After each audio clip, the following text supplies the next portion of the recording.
গর্ভাবস্থায় বমি কিভাবে কমাবেন? গর্ভাবস্থায় বমি খুব সাধারণ সমস্যা। গর্ভকালীন প্রথম 3 মাস সাধারণত এই সমস্যায় নারীদের বেশি ভুগতে দেখা যায়। অনেকে আবার অতিরিক্ত বমি হয় এই সময়। খুব সমস্যা হলে ওষুধ তো খেতে হবে, তবে তার আগে কিছু ঘরোয়া পদ্ধতি পালন করতে পারেন। পানি পান করুন। পানি পান বমির সমস্যা ভালো সমাধান, বিশেষত গর্ভাবস্থায় যদি বমির সমস্যা বেশি হয় তাহলে প্রতি 1 ঘন্টা পর পর পানি পান করুন। এটি বমির সমস্যা কিছুটা কমাতে সাহায্য করবে। এটি শরীরকে আর্দ্র রাখতেও কাজ করবে। এটি সন্তান সম্ভবা নারী ও গর্ভস্থ শিশুর জন্য ভালো।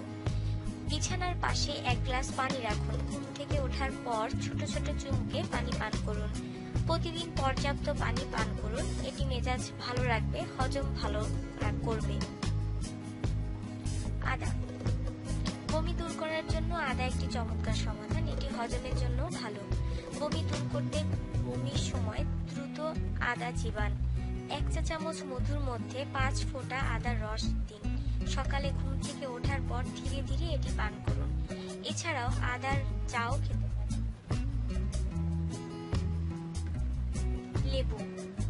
গর্ভাবস্থায় বমির সমস্যা কমাতে লেবুও বেশ কার্যকর। এর মধ্যে থাকা ভিটামিন সি সন্তান সম্ভবা নারীর জন্য ভালো। 1 গ্লাস পানির মধ্যে লেবুর রস নিন, এতে মধু যোগ করুন। সকালবেলার দুর্বলতা কাটাতে এটি খেতে পারেন।